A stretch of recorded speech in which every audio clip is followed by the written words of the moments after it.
L'Union européenne fait encore un cadeau à la Chine, hein, le parti communiste chinois et européen. Je suis désolé de le dire ça, je te mettrai les informations juste à côté.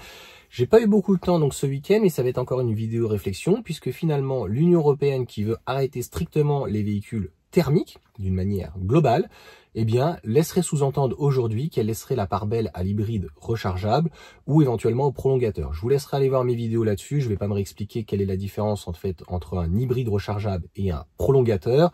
Donc, ça se recharge. Il y a une grosse batterie. Il y a un moteur thermique.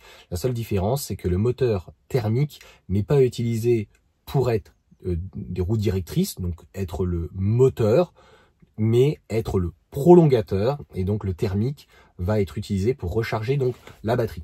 Moi, je pense que c'est une connerie. Je pense aussi que ça coûte extrêmement cher. Je vous l'ai déjà dit, ne serait-ce qu'une petite 308, c'est 40 000 €. Donc, ça prouve bien, et c'est par rapport à comme ça que j'ai commencé ma vidéo. C'est par rapport à comme ça. Exceptionnel ce que je dis des fois. Non, mais tu m'auras compris. En gros, c'est pour cela que j'ai commencé cette vidéo de cette manière-là. C'est-à-dire que, pour moi, en Europe, ce n'est pas pour l'intérêt de l'Union européenne ou des Européens ou des constructeurs ou des clients, mais c'est uniquement pour faire perdurer en fait la technologie des moteurs et de pouvoir choyer encore une fois donc les constructeurs chinois qui l'utilisent énormément et qui peut être chez eux une alternative parce que le pays est très très grand. Nous, on n'a pas ce souci là, en fait on a des bornes un petit peu de partout. Si on avait voulu laisser les véhicules thermiques et sauver dans notre industrie, deux choses. La première, on l'aurait laissé donc à des petites voitures sportives. Je vois par exemple, et j'en parlerai certainement, l'Alpine A110, tout ce qui est Ferrari, tout ce qui est Porsche. Et moi, j'aurais dit par exemple, un tel constructeur, si vous ne dépassez pas tant de ventes chez nous, puisque par exemple l'Alpine A110 électrique va être sur un châssis électrique, mais ils ont prévu de la vendre aussi en thermique.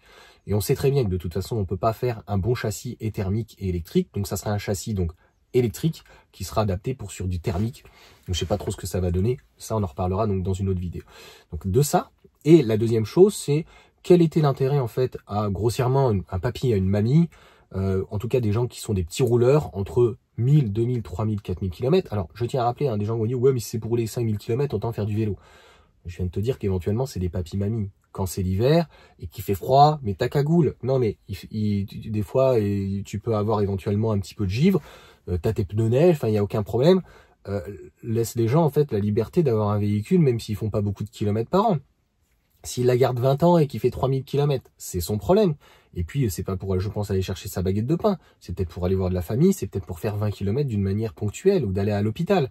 Donc voilà, il y a des gens qui n'ont pas forcément envie de prendre les transports en commun. Moi c'est mon cas par exemple aujourd'hui. Bref, ça c'est un autre problème. Donc sur le véhicule thermique, on aurait pu laisser donc faire prospérer des petites marques comme Seat, Dacia, et je vois pas où il était le mal, et d'avoir des véhicules aux alentours des 15 000 €. Comme je vous l'ai dit, de toute façon, les normes des 10 prochaines années, mais là, 2025, 2026, 2027, vont faire que ça va être la disparition déjà de toute façon du diesel, c'est pratiquement le cas, de l'essence comme on le connaît conventionnel, et ça va laisser place à l'hybride micro-hybridé, au-delà de l'hybride rechargeable ou des prolongateurs, mais nous on en a moins en France, mais ça va arriver, eh bien, ça ne va pas empêcher d'ailleurs de polluer, c'est ça qui est complètement fou. C'est-à-dire qu'on va polluer avec une batterie, on va polluer avec un moteur. C'est pour ça que c'est une connerie. Donc c'est pour ça qu'il fallait laisser les petits gens en fait avec très peu de kilomètres avec un véhicule thermique. Donc tout ceci, ça va de toute façon, comme je viens de te le dire, coûter cher. Une hybride comme une Clio par exemple, et ce que va nous sortir Renault, on est aux alentours des 26-28 000 €, puis ça va dépendre de définition et des remises. Mais grossièrement, là, le nouveau moteur à liquide qui, logiquement, coûte moins cher pour eux, qui, en production, va coûter vraiment moins cher d'une manière globale. Les coûts, tout va être réduit. Les consommations, tout, vraiment très bien ce moteur, et ben, va coûter plus cher. Donc, en fait, on va se retrouver avec 30 000 € sur une hybride qui fait quand même pas rêver. Et puis, on va vite se rendre compte que finalement, ben, l'électrique, nous, Européens, pour ceux qui auront encore la possibilité, soit financière ou soit de pouvoir l'amortir, eh bien ils passeront donc sur des véhicules électriques. Et c'est pour ça que l'Union européenne va devenir un petit peu comme la Cuba, cubanisation, tu vois, un peu comme Cuba, où, alors, il faut bien séparer deux choses. D'un côté, on aura des véhicules extrêmement vieillissants, peut-être des années 80-90, on le voit bien, donc il y a une recrudescence, notamment avec Rétromobile qui a extrêmement bien fonctionné, les Untimer, etc. Ça prend une cote de fou. Donc finalement, une Untimer aujourd'hui, qui n'est pas des fois folle, hein, un véhicule des années 90 qui a pratiquement 40 ans, ou en tout cas plus de 30 ans, avec 100 000 km, eh bien, est vendu le même prix qu'une petite Sandero. On va me dire, oui, mais Johan, tu n'y connais rien, c'est la passion, etc. La petite 205, et voilà, c'est même pas une GTI, elle est basique à 10 000 €, c'est quand même mieux qu'une Sandero. Je vous l'ai déjà dit, la sécurité. Dans un véhicule des années 80, on n'a pas la même sécurité. Ah mais c'est vrai, t'es un bonhomme, toi t'as pas besoin d'ABS. Bref, c'est vrai que franchement, à quoi ça sert la sécurité? Bah, si tu ne penses pas à toi, pense aussi aux autres. Il y a des nouvelles normes au niveau des rétros, quand tu as quelqu'un, si c'est prévu, par rapport à la hanche, par rapport à la tête d'un enfant, l'absorption, les rétros, le pare-choc avant, le arrière et autres. Donc on est quand même sur des véhicules technologiquement parlant et en termes de sécurité qui vont bien au-delà. Donc cela étant dit, l'hybride rechargeable, finalement une porte de sortie en Europe, je vois pas en fait à qui ça va intéresser. Encore une fois, ça ne pourra intéresser que les personnes qui ne veulent pas de véhicules électriques, qui n'ont pas envie de se prendre la tête à s'arrêter toutes les 3 heures, puisqu'il y a des véhicules électriques comme un modèle Y ou un modèle 3, ou des Hyundai, ou même 3008. 3008, grosse batterie par contre, on peut faire 300 km sans souci, pratiquement 3 heures. Donc, ça va inévitablement intéresser que les gens qui auront beaucoup d'argent à l'achat, à l'entretien, et de pouvoir donc à pratiquement 2 € le litre se permettre ce genre de choses, et qui voudront finalement donc pas s'arrêter. Je suis ni pour ni contre. Je dis juste que moi avec des enfants, s'arrêter toutes les 2-3 heures, c'est pas la mort. Donc finalement, mis à part dans des cas à part, j'ai un ami par exemple avec des enfants ou un enfant handicapé, c'est vrai que lui il a cette contrainte-là, donc de devoir et d'arriver tout de suite, donc de pouvoir faire 4-5 heures. Là, si tu dois le faire d'une traite ou que tu peux pas te permettre d'attendre 30 minutes, parce qu'après tu peux t'arrêter 2 minutes, hein, ok. Aujourd'hui, c'est vrai qu'on n'a pas les infrastructures, nous ne sommes pas en Chine, nous avons souvent, même Tesla, hein, fait que 250 kW. Donc, on a des arrêts quand même qui sont aussi longs, voire très longs. On est sur une moyenne, hein, on y reviendra d'ailleurs dans une autre vidéo. Je crois que c'est Electra hein, qui a sorti les chiffres, je ne sais plus si c'est en France ou en Europe, on est à 26 ou 28 minutes. Donc, s'arrêter, ça ne veut pas dire forcément s'arrêter 30 minutes. Donc quelqu'un qui a un véhicule thermique s'arrêtera peut-être pour aller aux toilettes ou quoi, mais va s'arrêter juste les 2, 3, 4 minutes, le temps qu'il aille aux toilettes, se laver les mains, prendre un café et puis le boire dans la voiture et repartir. Donc voilà en tout cas pour cette vidéo, voilà moi ce que j'en pense et je trouve qu'encore une fois l'Union Européenne c'est mal expliqué, c'est mal dit et en fait on ne laisse pas la porte de sortie. On aurait dû pour moi et à mon sens exclure le diesel et puis les laisser de toute manière on fabrique du diesel hein, en faisant du bitume. Je crois que c'est ce qui en termes de chauffe est le plus important hein, dans les 400 ou 500 degrés. Je ne voudrais pas dire de bêtises, hein, je sais plus, c'est vraiment tout de mémoire, mais j'avais vu les strates et on a tout ce qui est pharmaceutique, on va avoir l'essence, le diesel un peu plus haut, le bitume, etc.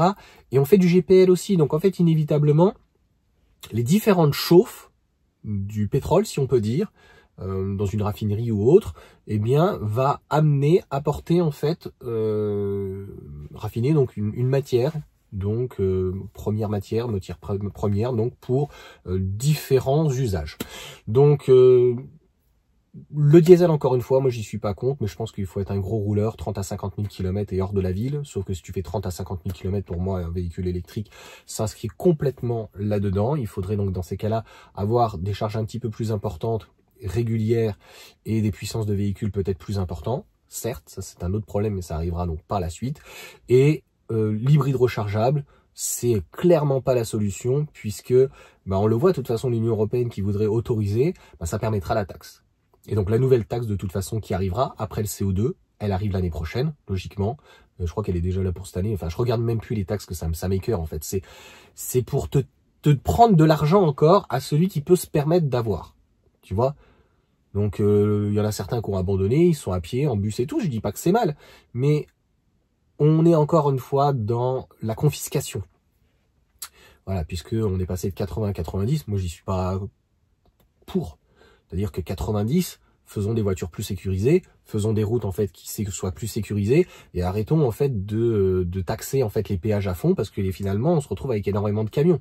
Les camions doivent être sur l'autoroute. Mais c'est normal qu'ils vont plus sur l'autoroute parce que malheureusement ça coûte trop cher. Enfin, tu vois le véritable problème qu'on a en fait dans ce pays. Donc là en gros, la mascarade, c'est pendant les 10 prochaines années, c'est de te faire taxer, donc ton véhicule bien sûr électrique, puisque ça sera à partir de 2 tonnes 100, mais je pense que d'ici l'année suivante, ça sera 2 tonnes, comme l'hybride, hein, il y a un dégrèvement de 100 kg, j'en ai déjà parlé dans une vidéo, et l'hybride rechargeable, c'est 200 kg, mais à terme, ça sera moins 100 certainement, et 0, et on arrivera à un put à 1500 kg. Donc une hybride rechargeable, c'est entre, grossièrement, minimum 1 tonne 6 à 2 tonnes 4, tu fais le calcul, 10 € du kilo, plus non pas un dégrèvement, mais et non pas un abattement, un surplus, une surtaxe de 5 € du kilo à partir de 100 kg, 200 kg, 300 kg.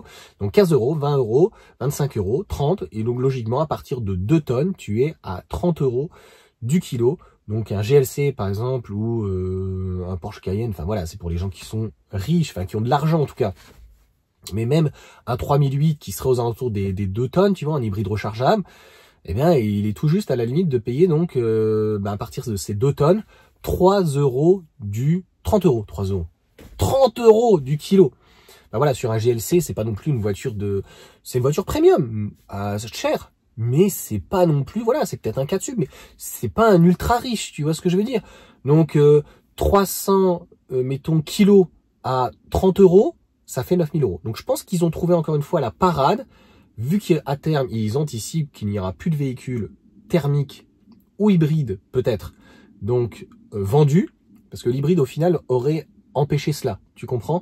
Elle passe les normes de CO2, notamment tout ce qui est RAV4, hein, serait capable d'arriver entre 60 et 80 grammes par kilo, donc c'est plutôt pas mal.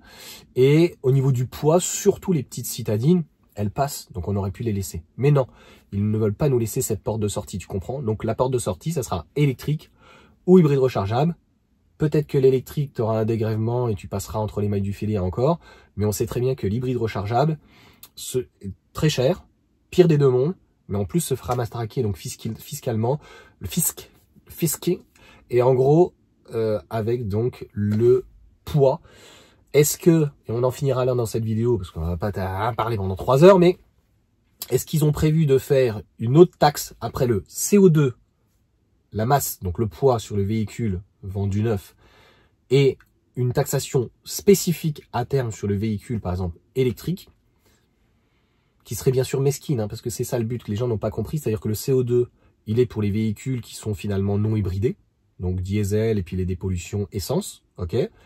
Les hybrides, finalement, ils passent en travers, il y a travers pour le moment, mais je te dis donc, fin de production, et les hybrides rechargeables, eux, seront taxés donc au poids. Donc est-ce qu'on sera livré finalement à la même enseigne, au poids, ou est-ce qu'ils vont nous inventer encore une nouvelle taxe sur le poids de la batterie, sur la recharge, sur des kilowatts? Je ne sais pas, en tout cas je sais que dans vos commentaires je vous lis tous, donc merci à vous. N'hésitez pas d'ailleurs à mettre un petit pouce ou à vous abonner si vous avez regardé la vidéo jusqu'à la fin. Mais j'ai des Québécois ou autres, et aux États-Unis, ils payent pas aussi cher que nous, hein. Actuellement, même sur du Tempo, on est à 12 ou 13 centimes TTC. Eux, ils peuvent avoir le kilowatt qui est à 6, 8 centimes. Donc on voit que ils ont un kilowatt qui est beaucoup moins cher. Alors ceux qui sont pas aidés, les pauvres, c'est nos amis belges, qui même avec un espèce de Tempo, je crois qu'ils sont à 23 ou 25 centimes. Donc l'électrique, encore une fois, oui, mais on paye un kilowatt heure qui est très très cher.